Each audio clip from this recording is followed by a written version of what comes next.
Kate Middleton s'est lancée dans l'hypnonaissance lors de sa première grossesse.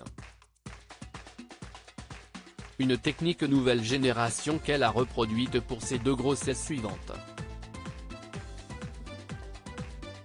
Kate Middleton, maman de George, Charlotte et Louis, ne se confie que très rarement sur sa vie privée.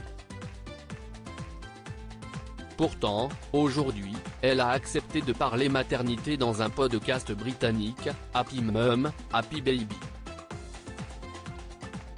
Cette maman royale est une grande passionnée des sujets de l'enfance, c'était donc pour elle une évidence et un plaisir de venir en parler derrière le micro. Dans ce podcast, la duchesse de Cambridge révèle ne pas avoir été la plus heureuse des femmes enceintes. Durant sa première grossesse, l'épouse du prince William luttait contre l'hyprémésis gravide à Rome, une complication touchant 2% des femmes enceintes. C'est suite à ces nausées matinales très fortes, que Kate Middleton a décidé de trouver une solution efficace afin de se sentir mieux. C'était vraiment pourri. J'étais vraiment malade.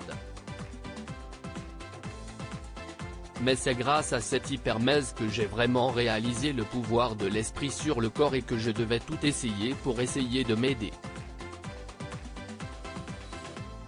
Après des recherches, Kate Middleton s'est immédiatement lancée dans l'hypnonaissance, une technique fondée sur la relaxation et l'auto-hypnose pour aider le corps à se détendre pendant la grossesse, et avant l'accouchement, à l'aide de musique, visualisation, et de pensées positives.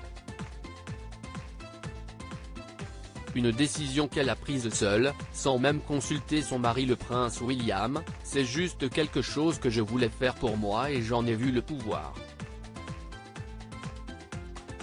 Kate Middleton son engagement pour le futur. Si l'épouse du prince William a accepté de passer au micro d'une émission radio, c'est parce que la présentatrice, Giovanna Fletcher, et elle, sont engagées derrière la même cause, l'éducation des futures générations. En janvier de cette année, Kate Middleton a débuté une enquête aux 4 coins du Royaume-Uni appelée 5 Big Questions.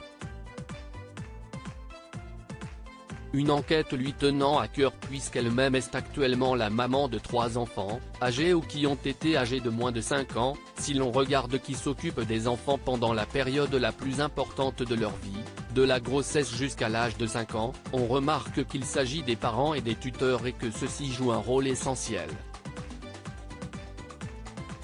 D'où l'importance d'écouter les familles, ce à quoi ils aspirent et quels sont leurs défis.